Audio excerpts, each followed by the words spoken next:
Hello my dear student, आप सभी को मोस्ट वेलकम है यूट्यूब चैनल अपना प्रगतिशील क्लासेस में। आज हम लोग 10th क्लास में 10वां नंबर चैप्टर देखेंगे गणित में, जिसका नाम है वृत्त। तो हम यहाँ पर देखेंगे क्वेश्चन पहला कि किसी वृत्त के केंद्र पर कितना डिग्री का कोण बनता है। तो किसी वृत्त का केंद्र पर 360 डिग्री का कोण बनता है। मान लीजिए हमारे पास एक वृत्त है, यहाँ पर इसका केंद्र है, तो यहाँ पर कितना डिग्री का कोण बनेगा। तो यहाँ पर 360 डिग्री का कोण बनता है। चारों तरफ घुमाने पर सर्किल इस केंद्र पर हमको 360 डिग्री का कोण प्राप्त होता है। मान लीजिए इस यहाँ पर केंद्र है, इस सीधी रेखा कितना डिग्री का होता है। तो 180 डिग्री का होता है।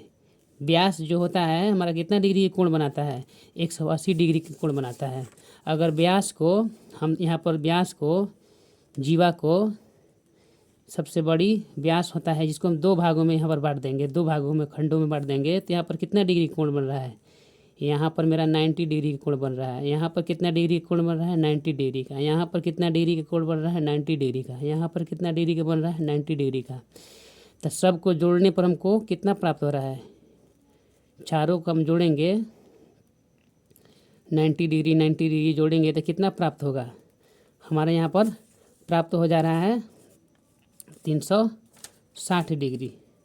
इस सबको जोड़ेंगे तो कितना प्राप्त होगा, 360 डिग्री प्राप्त होता है। तो किसी वृत्त के केंद्र पर 360 डिग्री का कोण प्राप्त होता है। तो इस क्वेश्चन में हम लोग यही देखेंगे। तो आइए देखते हैं, वृत्त के केंद्र पर कितने डिग्री का कोण बनता है। तो 360 डिग्री का कोण बनता है। जैसे कि इस फिगर में हमने दिखाया है, वृत्त के केंद्र पर बीचों बीच 360 डिग्री कोण बन रहा है।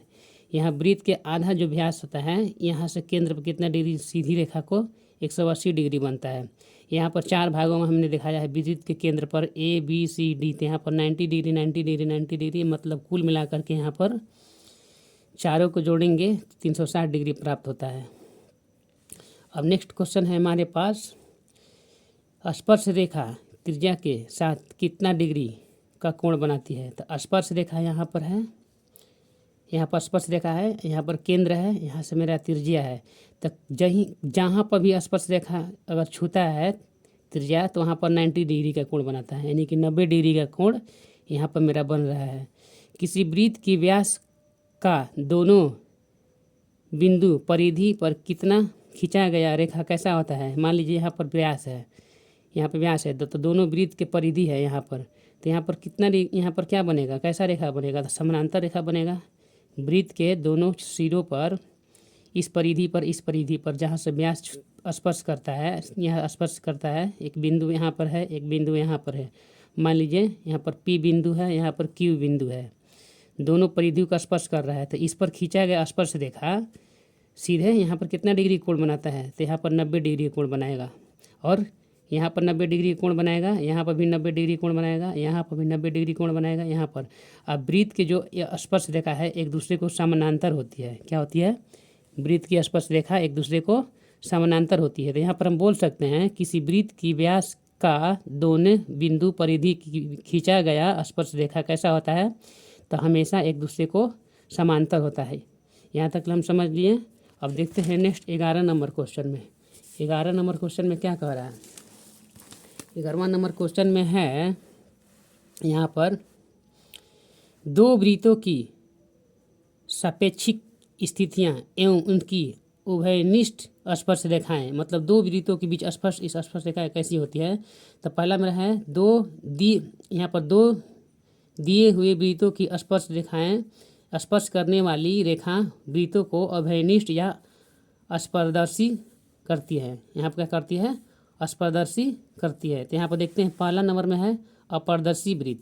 मान लीजिए यहाँ पर हम एक केंद्र है O माने हैं, इस पर एक छोटा वृत्त खींचे और इसी के केंद्र मान करके हम एक रेड कलर का लाइन लेकर के, परिधि लेकर के एक और दूसरा वृत्त खींचे हैं, मतलब छोटा वृत्त खींचे और बड़ा वृत्त खींचे।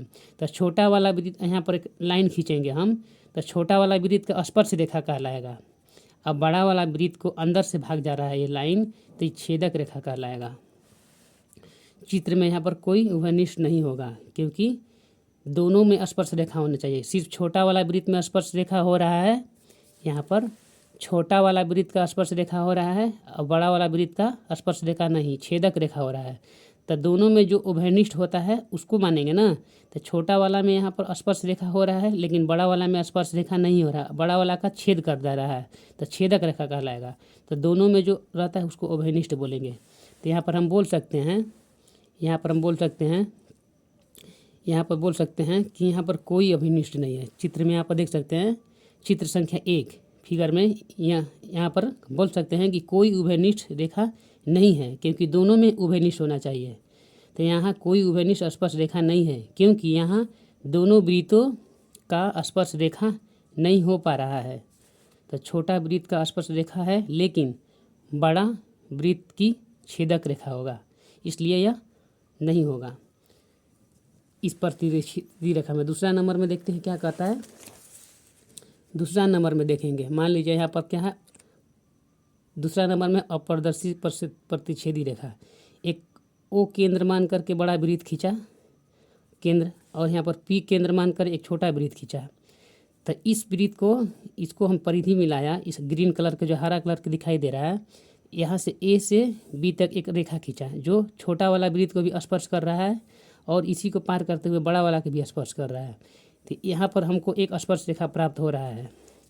अब इसी प्रकार से हमने बी और सी एक स्पर्श रेखा खींचा जो छोटा वाला वृत्त को होते हुए बड़ा वाला वृत्त के पास जा रहा है, यानी कि 2 स्पर्श रेखा हुआ। इसी प्रकार से ई और डी एक स्पर्श रेखा खींचा जो छोटा वाला वृत्त को स्पर्श करते हुए बड़ा वाला वृत्त के पास स्पर्श कर रहा है। इसी प्रकार से हमने सी और डी एक स्पर्श रेखा खींचा, तो बड़ा वाला वृत्त को स्पर्श करते हुए छोटा वाला वृत्त डी के पास डी लाइन आगे बढ़ते जा रहा है। तो यहाँ पर देख सकते हैं, यहाँ पर 4 स्पर्श रेखा हैं, 1 2 3 4। तो चित्र संख्या यहाँ पर 2 में यहाँ पर बोल सकते हैं कि चित्र संख्या 2 में यहाँ 4 उभयनिष्ठ स्पर्श रेखा है। मतलब उभयनिष्ठ का मतलब कि दोनों वृत्त में, छोटा वाला वृत्त में और बड़ा वाला वृत्त में, दोनों में बिना छेद किए हुए स्पर्श कर रहा है।